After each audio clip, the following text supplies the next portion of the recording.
Welcome to Revitalize and Replant with Mark Clifton, where we equip pastors to take their churches from declining to thriving by pointing them to a new future and a new hope. Join us weekly for encouragement and practical advice in your pastoring journey.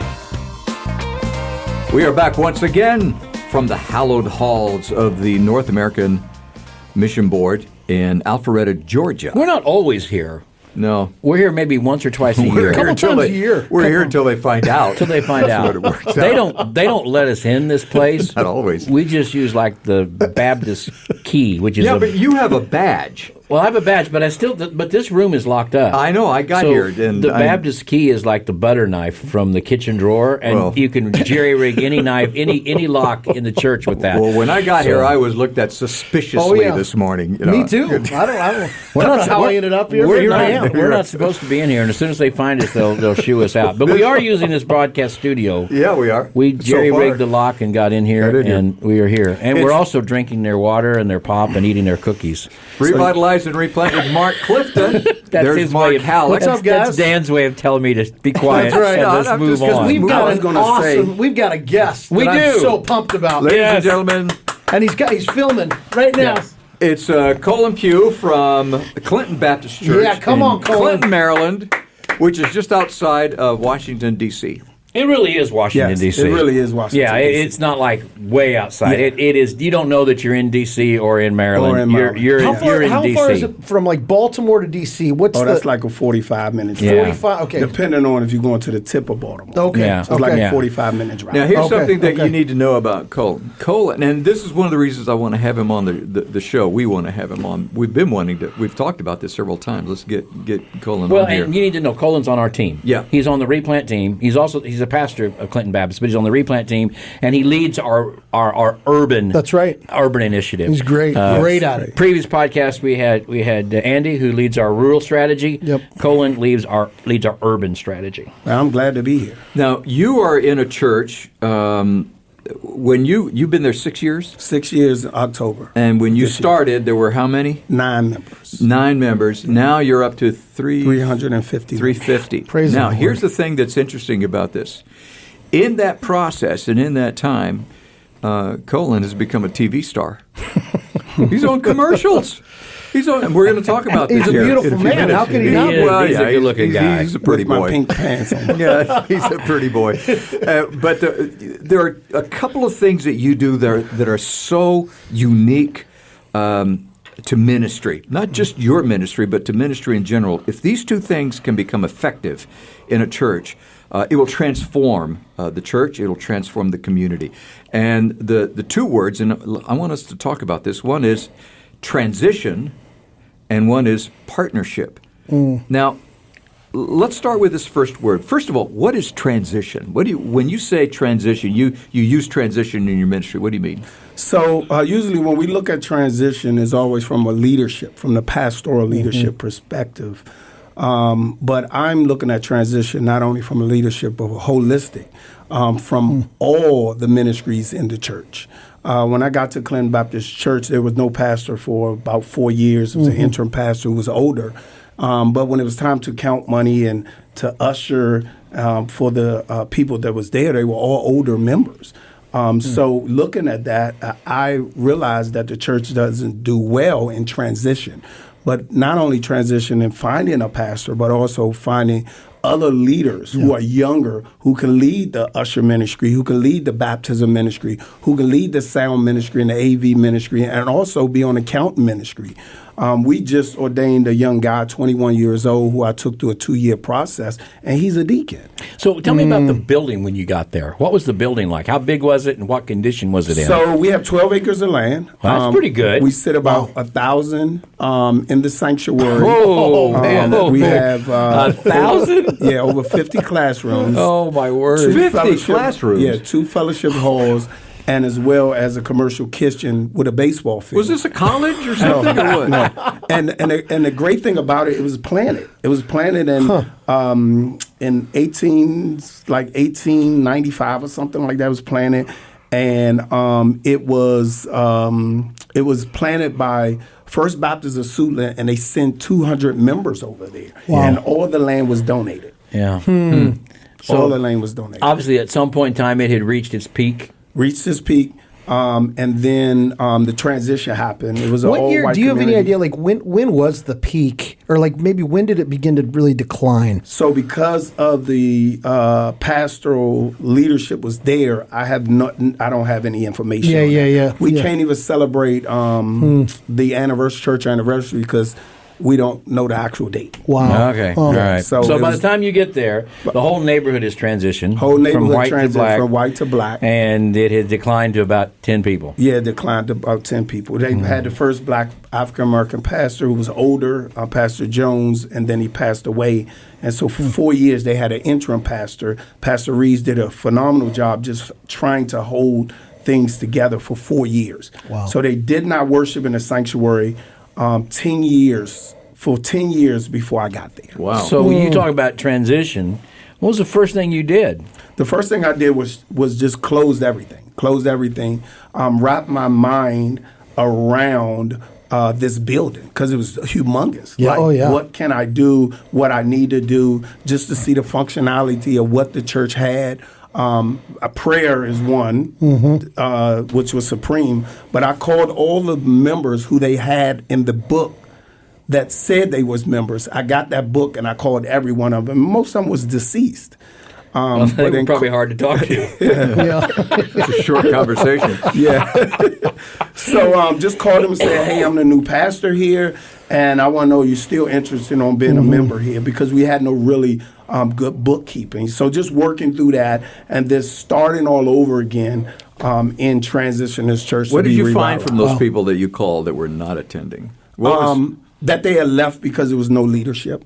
were they interested then in coming? Not coming back at that time. But now the great thing about it is they returning. They are. They returning. So not immediately. Not immediately. Not took a immediately. while. They returning. Now they are returning. And so now you're focused in transition. You're focused in developing leaders Yes. for years to come. Yes. And I noticed, you were talking at lunch. You were talking about how, you're young, and you call them young people, but we're talking about people who are in their 20s, 20s. and or even older. Yes. And because you want them to be there 20, 30, 40 years from now. Yes. Leading in the church. Yes. That's vision. Yes. And let me ask you, going along with this, my guess is that's true, not just for your church, but so many churches in that same demographic, the importance of leadership development. Yes. And yet it's rare. It's very It's rare. Yeah. So, talk about it. Keep going. But It's very important and it's needed in our church. I Yeah. think we have suffered as the church in leadership development, and it's biblical. That's You know, right. we That's see right. it in Timothy. We see it in Titus. The older men raise the younger men, and the older women raise the younger women, and vice versa. You And started a school, or sort of, a training for it that fits in with this leadership transition. What is that? yeah, it's not a school. It's just a leadership development that I call the GSL.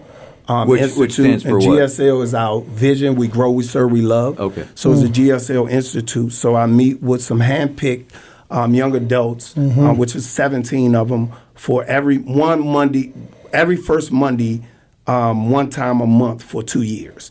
And just walking them through Bible survey. And these are ones that I handpicked and I can see as a leader, can be a leader in transition in the church. Because I'm definitely getting prepared to make sure I leave this church in a way that can go men and before women? men and women. different ages? Different or- ages. Wow. Different ages. Between I the love age that. of 25 and 40. Okay. There's a growing number of predominantly African American Southern Baptist churches. Yes. And predominantly led by African American pastors. And we really lean into you to help us understand that culture. And you have more opportunities to go speak than almost anybody on our team because there's such a need, and you see it all across North America. But one of the things you've been so great on, as Dan pointed out in transitioning, is raising up leaders, raising up young men. And like you just said, we just ordained a 21-year-old. Talk to me about historically how the predominantly African American church has either done that or failed to do that, and what you see as a pathway for the future in that regard. Well, historically, I can't really speak on that because I only got saved about 30 years ago. So, I didn't grow up in church. I'm not a church guy. Yeah. Okay. I'm still learning hymns. Are you really? Yes, Okay. because I haven't been saved that long. But I have seen that I believe that it just haven't been done well from a holistic perspective. Well, frankly, the fact that you didn't grow up in it, we kind of laughed about that, but you weren't encumbered by a previous structure. You just came in and did what you felt like the Lord wanted you to do. Yes, absolutely right. Okay. Absolutely So right. what do you do? You intentionally pick out young people, you intentionally mentor them, and then you put them in leadership positions? Yes, that's intentional. That's intentional because I believe that we have to pour into these young people. I was poured into. When I came, when I gave my life to Christ, my pastor, Pastor Bucher Sterling III from Kettering Baptist Church, he brought me in, invited me to Experiencing God class. Really? He said, hey, and I came in there, there was a couple of us, and I'm coming off the streets of D.C. I know nothing about church. And I asked my wife, I said, why does this guy keep inviting me to these groups? And she said, I don't know, maybe he like you. I said, no, I think he like you because I heard growing up that pastors only like the women, the money, and the wine. This is what I heard growing up. They like the what? Yeah, the women, the money, and the wine. And I was like, okay, so something is wrong here. He don't drink. He looked like he got a nice little bit of money, but it must be you. And I was really protective.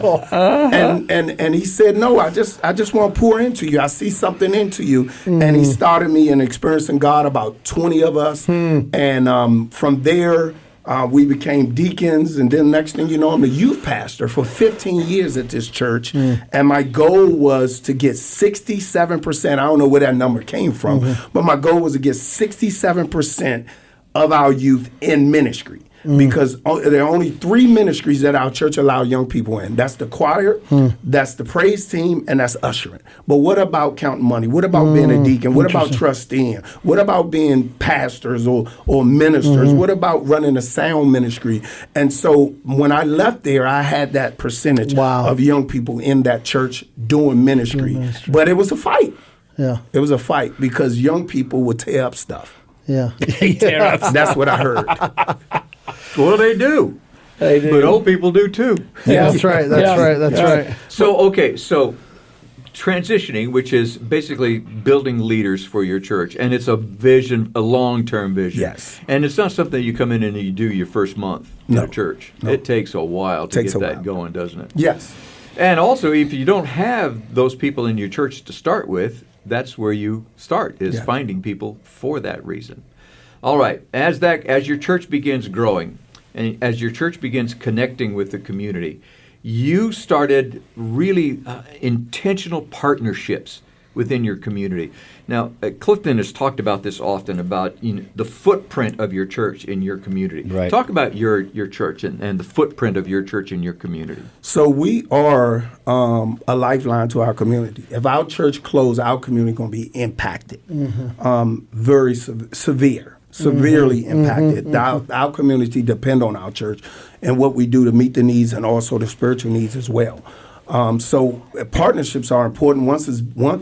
Again, it's biblical that we create partnerships, and I want to create partnerships with churches in our community, but also businesses. I'm very intentional with creating partnership with businesses. We got great partnership with MedStar, with Five and Below, with Walmart. What is MedStar? MedStar is the hospital in our community. So how does the church? How do you connect? Why would you connect with a hospital, and how do you connect with a hospital, and what's the result of that? So in our community, I found out in my community in Clinton, Maryland, we are in District 9, and we have the highest amount of heart disease and diabetes in the Prince George's County community in the districts. Okay.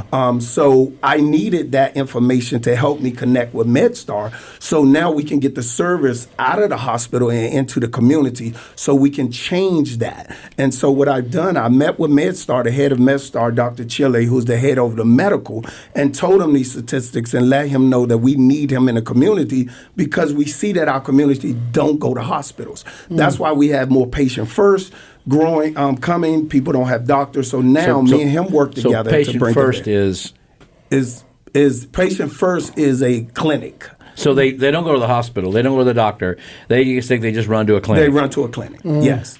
So now by talking to MedStar, now we got them into our church where they set up mobile clinics to do diabetes prevention, to do heart disease, to talk about these things, to bring dietitians out. So it's preventative, not just when they get they get sick, they go to the clinic.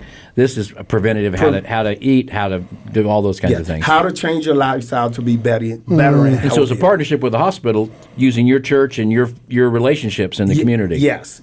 Awesome. I So love it's that. a great opportunity where we can invest in our community and change the health in our community. That's great. So what was the other partnership? So we have with Walmart and Five and Below. So people don't know that Walmart had grants as well. So after every year they have inventory. So the inventory that they don't sell, they give away. So we have inventory as well that they bring to us, boxes of clothes and stuff. And we have a store. We have a dedicated room and a dedicated group of people that comes and hang all the clothes up. And then you can come and shop and get whatever you want, take all you want, and we just cut the tags off so you won't return it. But you can walk away whatever you want, and that's from clothes to shoes to bedding to toys to mugs, whatever they have to give away, we take. Wow. They do an interesting thing. They give the people have to register to come shop there. Yes. And you give them a $500 credit, basically. It's a $500 bill that has Colin's picture on it, by the way. And they can spend that on the merchandise that has been donated. Yes. And when is this done during the year? This usually done in December. That's a different event that we're talking about. This is called the Miracles of Clinton. And the Miracles of Clinton, we bring in 100 families that are vetted by the different organizations. So you can't call the church and get on this list. It's come through the vetted organizations who know the people who have need. So you're already working with these other organizations with these other too. organizations as well. And what they do is they invite the parents in to our church and they get to shop. And it's for parents to give them that well, I'm looking for the word, but to help them know that they can purchase these things. So for their you're children. not giving them a gift. You're giving them a coupon worth this much money, and they get to go in and they get to choose what they're going to buy. Want, from bicycles to TVs they get to buy what they want. want for their kids. Their children, there's a little bit of pride in that, Yeah. and a good word. The pride is a good word. Yeah, Yes. self-respect. Self-respect. That's the is word what I we're was looking at. looking for. Yes. Okay, so Five Below. My grandkids love Five Below. Yes. Unfortunately. I like Five Below too. Actually. You do We have too. a room full of Five Below stuff. Do you really? Yes. Okay, All Five free. Below. Okay, so you got hospital, Five Below, Walmart. Who else? We have Staples as well. And not only do we have a relationship, a partnership where they give us things, but we also have a relationship with these organizations that if I know someone looking for a job, I can send them to Pam at Five Below, who's the general manager, and they will say, okay, fill out the application. Pastor Pugh sent me, and they'll get them on an interview. The same thing as Aldi, which is a grocery store, Panera Bread in our community as well, Shell gas station, Bobby's Dollar Store. So, and then I also take these general manager and some of these owners out to lunch as well, because I want to invest in our community. That will stop the break-ins. If you hire community people and invest in them, and also will help raise up the community, because we do not need any more abandoned stores or buildings in our community. Oh man, I just get excited hearing about this. And dude, this has to we got to see this reproduced all across North America. Oh, man. Now, it didn't just happen accidentally. You had to be very intentional, right, about calling these people, making appointments, showing up. Talk a little bit about you spend 10 minutes with Colin, and he's an entrepreneur, and he's passionate. But he's had to work hard to get the strategy of this. Yeah, right? and sometimes when you and I, the three of us, Dan, Mark, and myself, we deal with pastors. You just don't. They're not always that entrepreneurial. That's true. They just want to study and share and preach and teach. And the idea that I'm going to go talk to the hospital or go talk to Walmart or go talk to Five Below, it's like you're saying people from Mars just landed. They don't even know how to do that. So talk to us about how you made those first contacts and maybe the challenges that you encountered. So one is important because it's biblical. Jesus said when I was hungry, you gave me food. When I was thirsty, you gave me drink. When I was in prison, you came to see me. They said, when did I do that? And he said, you do it to the least of them. So I think we need to meet the needs of the people from a natural perspective. So doing that, I always blame it on my mother. My mother would never let me go to my community school. So I'm like, all my friends are here. Why are you sending me a bus rides away? And I'm in D.C., so I'm catching the Metro bus in the second grade to a school that's 30 minutes away, uptown Northeast. So I got a chance to meet so many different people. And I know I have friends in Northwest, Northeast, Southeast, and all over. And I can go anywhere and be safe because I have friends everywhere. So, and that just opened the opportunity of me a partnership with people. And people, all of us, just always came to me for stuff. I always was a resource. I can connect you with this person, and I know who know that person. And it was just a great opportunity. So I had it as a young age. And now I just turned it into ministry because also I know the preaching and teaching, which I do, is important, but it's also, we need partnerships. We need partnerships. And our ministry have thrived off of that. And some of the challenges is, especially when you work with churches, who's going to get the glory? And I'm not a church mentality. I'm a kingdom mentality. Amen. I want to see heaven crowded, not my church. Yeah. You can get all that. I just want to see people connect to Christ and meet the needs so I can now have a better conversation with them to now introduce Christ Jesus. So we got some pastors who are in urban settings, and they're dealing with all the problems of crime and the economy and all that stuff. Gentrification, all of that stuff, right? Gentrification. They're dealing with all of that stuff.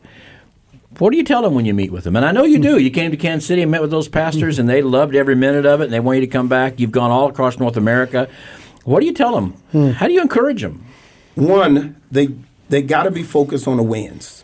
God give us wins, big ones and little ones. And you got to remember that. The wins always outweigh the circumstances. And if you what I'm seeing is a lot of our urban pastors are focused on the losses. They focus on we don't have parking. They focus my ministry is older. They focus on all these things, but focus on what God is doing. Amen. I mean, you got some strong people in your church, although they're getting older, now you just have to use those people. You may don't have parking, but guess what? You still can do ministry. And God has given you a building with no mortgage.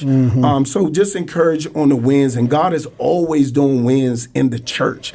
And I'm really, really focused on that because you can get down. Even all the success that we have. And some days I get down and God got to remind me, I did this. I did that. We had a young lady in our church. She came to me. She gave her life to Christ, and 2 weeks later, she came to me and my wife and said, I just want to let y'all know, Pastor, I stopped smoking weed for 2 weeks. And we actually went and got her a card and celebrated. That's a win. I love it. That's Amen. a win. Amen. I mean, she's been struggling with it. This is a win for us. Seeing that God now we are discipling her to be a true witness for Christ. All right, so how can pastors who aren't in urban settings, they're in the suburbs or in the small towns of rural America, but they love you and they love the city, but they're afraid of it. They don't know what to do there. What would you say to them? How can they partner with churches in the urban core? With prayer is always needed, and come to the church and check it out. I love having churches come to our church and do mission work. Just come in and help us run VBS. Help us get in the community. And you will see that we have the same spiritual needs that you have. The same thing is going on in your community and our community. Is just a lot more people. We're going to put Colin's information on our show notes, how you can connect with him. The guy would love to pray with you and talk with you and encourage you. And he's got a great resource of knowledge on how to transition churches in the urban core, how to connect to all these incredible partners. And just his story, just getting to know him. He's just a great resource. We're glad you're on our team. Very refreshing. Thank you, Thank Colin, you, brother. for being on our team. Absolutely. And that wraps up this podcast of Revitalize and Replant with Mark Clifton. Thank you so much for spending time with us. Thank you to the North American Mission Board for making it possible. More importantly, thank you to you for spending time with us. And thank you for your comments, your suggestions. You know, even your criticisms help us to remember who to ignore. That's right. And no, just kidding. You help us even by making us better, and we appreciate it. We'll see you next time. Thanks for joining us today on Revitalize and Replant.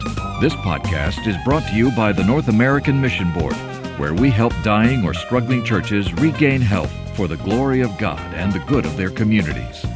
If you found this conversation helpful, don't forget to subscribe to the podcast on your favorite platform. To learn more about becoming a replanting pastor or to explore resources about revitalization for your own church, visit churchreplanters.com.